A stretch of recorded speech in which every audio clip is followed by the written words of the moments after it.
中国迷你宙斯盾无人艇亮相珠海，配置豪华到令人难以置信。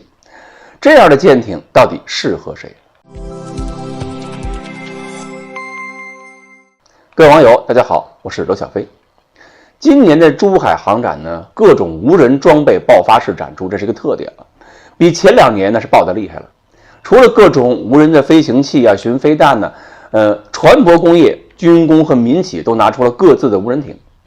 在航展的现场啊，因为那个展馆是临海的，正好那个展出方就用民营的云州无人警戒艇在展馆外边海面上进行了一个警戒巡逻。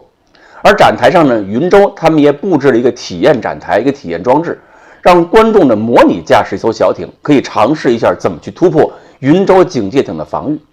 我自己亲手试了一下，就是我不管怎么去机动啊，怎么去绕圈，怎么去加速，附近几艘无人艇总是能够自行计算出最佳的截击路线，把我堵住。就在云州相邻展台上呢，展出的就是一艘由中船集团江苏自动化研究所研制的无人艇，那名字呢叫 JARI USV。那么在珠海航展亮相之前，去年在网上这个照片就已经发布过，它这个模型呢也去南非参过展。这次在珠海展出的就不是照片和模型了，而是真家伙。那么展出以后，很多媒体就称它为是神盾艇，因为它身上有几个要素啊，和宙斯盾驱逐舰看上去非常相似。一是它有4面阵的相控阵雷达，它还有垂直发射单元。第三呢，它还有2枚 ET-60小型的反潜鱼雷，艇上还有卫星通讯天线，要看上去对空、反舰、反潜功能齐全，还能够实现网络化作战，功能是相当完备了。但是就这么一个配置，我还真就看不懂了。为什么？因为一般舰艇安装4面阵这个相控雷达呀，还要安装这个垂直发射装置，追求的是多方向、多目标处理能力，特别是要引导导弹攻击多个目标，而且这个目标呢，应该是来自多个方向，或者说我在跟踪高速目标的时候，多个天线阵接力跟踪，能够有很高的跟踪精度，不然的话，可能一下掠过这个天线这个天顶的时候，天线转动可能跟不上。那么通过多面阵组合，这样导弹发射以后就能够引导导弹准确指向目标，带上导弹头一开机就能准确的截获敌人。但是问题在于，这艘艇配备的导弹是外形类似反坦克导弹的，具有很大光学窗口的成像制导的多用途导弹，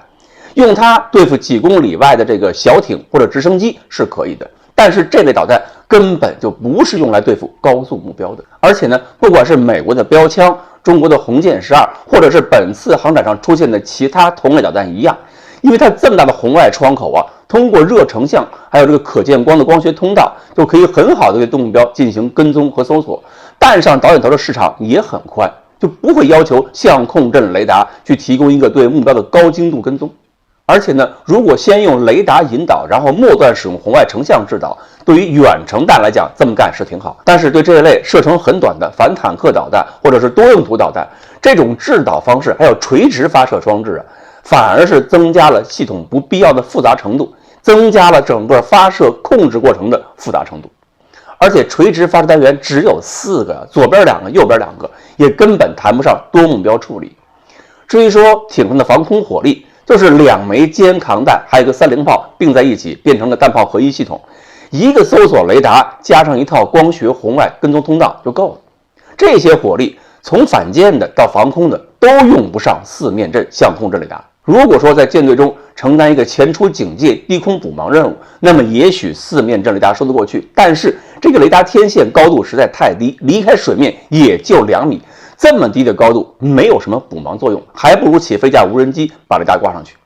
至于说携带2枚反潜鱼雷，可是偏偏这艇上又没有声呐，怎么去发现水下目标呢？当然了，理论上可以通过其他反潜力量搜索水下目标，然后通过数据链把目标位置发送给无人艇，无人艇冲过去再发射鱼雷。但是相比之下呢，反倒是民间企业那个云州无人警戒艇可以携带拖曳声呐，更适合无人艇去发现各种水下潜航器，然后召唤火力打击。所以综合来看，这艘号称神盾艇的这个无人小艇，给我感觉是它的设计好像不是以任务为导向，不是追求更好的消费比，而是要把能够想到的技术全都堆上去，这是炫技，这是凡尔赛，或者说这种展示就是为了告诉客户我们的相控阵雷达特便宜。当然，对这艘艇的这么多的不理解，这是我个人观点。我也很希望我的这些不理解都是错的，仅仅是因为我对装备了解太肤浅。我也希望有人能够回答我的困惑，让我能够重新认识到我们的相关科研院所设计能力还是有水平的。